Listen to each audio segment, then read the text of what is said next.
ہیں، حالانکہ گیم کھیلنا بھی ناجائز وہ گناہ ہے۔ گیم میں تو کوئی تصویر نہیں ہوتی، گیم میں تو کوئی فحاشی اور بدکاری نہیں ہوتی، لیکن گیم کھیلنے سے وقت ضائع ہوتا ہے، اور جو قوم وقت ضائع کرتی ہے وہ قوم کبھی ترقی نہیں کر سکتی۔ میرے پیارے آقا صلی اللہ علیہ وسلم کے پیارے دیوانوں، انٹرنیٹ پر رات کے 2-2 3-3 بجے تک، بلکہ پوری رات چہرے پہ چادر ڈال کر جو لوگ زنا کے مناظر دیکھتے ہیں وہ کون ہے؟ مسلم نوجوان ہے۔ 4-6 لڑکے مل کر ایک جگہ پر وائی فائی لگا لیتے ہیں اور رات بھر بیٹھ کر یا نصف شب تک کے گناہوں کے اندر ڈوبے رہتے ہیں۔ مسلم جوان وہ نہیں جو گناہوں کے اندر راتوں کو گزار دے۔ آؤ مسلم جوانوں کی جوانی کیا تھی، اللہ اکبر، خالد ابن ولید کی جوانی دیکھو، طارق بن زیاد کی جوانی دیکھو، محمد بن قاسم کی جوانی دیکھو۔ آپ کو پتا ہے کیسے وہ جوان تھے جن کی راتیں مصلے پر گزرتی آنسو بہاتے ہوئے اور دن امت کی رہنمائی میں گزرتا، لیکن یہاں تو شراب و شباب کے سوا کوئی بات ہی نہیں، لطیفے کے سوا کوئی بات ہی نہیں، شاعری کے سوا، غزل کے سوا کوئی بات ہی نہیں۔ یہ بھیونڈی ہے، مالیگاؤں کی تہذیب یہاں سے ملتی جلتی ہے، یہاں کے لوگ مشاعرے کرتے ہیں۔ مالیگاؤں میں بھی کچھ سرفرے لوگ ہیں جو مشاعرے کرتے ہیں۔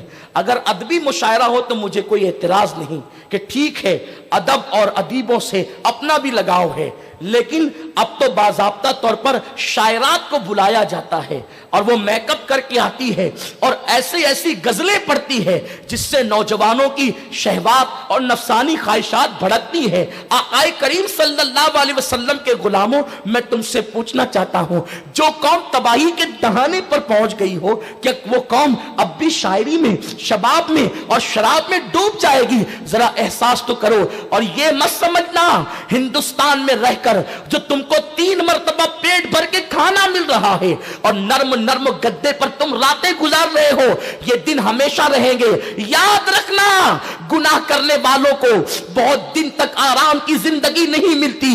اللہ تبارک و تعالی مجرموں کو بہت دن تک کے مہلت نہیں دیتا، پھر میرا اللہ خفیہ تدبیر کرتا ہے۔ تمہیں پتا ہے گناہ کرنے والوں کو صرف ہلاک نہیں کیا جاتا، بلکہ جو گنہگاروں کی صحبت میں رہتے ہیں اللہ ان کو بھی ہلاک کر دیتا ہے۔ میرے آقا مصطفیٰ کریم رؤوف الرحیم صلی اللہ علیہ وسلم نے فرمایا، اگر طوفان نوح سے کوئی بچ سکتا تھا، نوح کے طوفان سے، وہ اللہ نے جو عذاب بھیجا تھا قوم نوح پر طوفان، اگر اس سے کوئی بچ سکتا تھا تو وہ ایک 6 مہینے کا بچہ بچ سکتا تھا۔ 6 مہینے کا ایک بچہ تھا اور وہ اپنی پاپی مشرکہ اور نوح علیہ السلام کا مذاق اڑانے والی ماں کی گود میں تھا۔ جب طوفان آیا، زمین سے پانی نکلا، آسمانوں سے پانی برسا، حتیٰ کہ روایتوں میں یہاں تک آیا ہے کہ جو جلتے ہوئے تندور تھے اس سے بھی پانی نکلنے لگا، اور اس عذاب کے اندر حضرت نوح کی بیوی بھی ڈوب گئی، نوح کی بیوی بھی ڈوب گئی، نوح علیہ السلام کا بیٹا بھی ڈوب گیا۔ غور تو کریں، کس بلا کی میں سے ہے سرشار ہم، دن ڈھلا ہوتے نہیں ہوشیار ہم۔ اگر جناب نوح کی بیوی اللہ کے پیغمبر کی مخالفت کرے تو اللہ اس کو بھی عذاب میں غرق کر دے۔ ہم آخر کون سے سرخاب کے پر لے کر کے آئے ہیں کہ ہم جو کریں ہمیں کچھ نہیں ہوگا، ہمیں کچھ نہیں ہوگا، ہم نے غوث و خواجہ کا دامن پکڑا ہمیں کچھ نہیں ہوگا، ہم رسول اللہ کی امتی ہمیں کچھ نہیں ہوگا۔ سنو، امت محمدیہ پر اجتماعی عذاب نہیں آئے گا، یعنی جیسے اور قوموں کو مکمل طور پہ تباہ کر دیا گیا ویسے امت محمدیہ تباہ نہیں ہوگی، کیونکہ میرے آقا نے فرمایا میری امت کبھی گمراہی پر جمع نہیں ہو سکتی۔ جب امتی گمراہی پر ساری امت جمع نہیں ہوگی تو یہ ہلاک بھی نہیں ہوں گے، یہ مخالفت کریں گے گمراہوں کی تو ہلاک نہیں ہوں گے، لیکن اجتماعی عذاب نہیں آ سکتا، انفرادی عذاب آ سکتا ہے۔ تم خود گناہ کرو گے تو ہلاک کر دیے جاؤ گے، تباہ اور برباد کر دیے جاؤ گے۔ میرے آقا فرماتے ہیں طوفان نوح سے اگر کوئی بچ سکتا تھا تو ایک 6 مہینے کا بچہ، لیکن وہ بھی نہیں بچا۔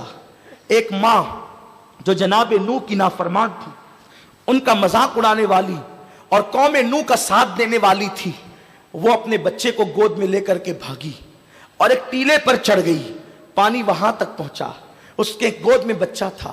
آقا فرماتے ہیں کمر تک پانی ہوا تو اس نے بچے کو اٹھایا، پھر اور اوپر پانی ہوا تو اس نے کندھے پہ بٹھایا، کندھوں تک پانی گیا تو اس نے سر پہ بٹھایا، لیکن جب سر تک پانی گیا تو بچہ بھی ڈوب گیا، اس کی ماں بھی ڈوب گئی۔ شارحین کہتے ہیں بچے کا قصور کیا تھا؟ وہ تو 6 مہینے کا بچہ تھا۔ امام ابن جریر طبری فرماتے ہیں وہ 6 مہینے کا بچہ تھا، اس کا قصور کیا تھا؟ وہ کیوں ڈوب گیا؟ اس کے ڈوبنے کی وجہ کیا تھی؟ تو خود ہی جواب دیتے ہیں وہ بچہ تو بے قصور تھا، لیکن جس کے سر پہ بیٹھا تھا وہ سر قصوروار تھا، وہ سر مجرم تھا، وہ سر گنہگار تھا۔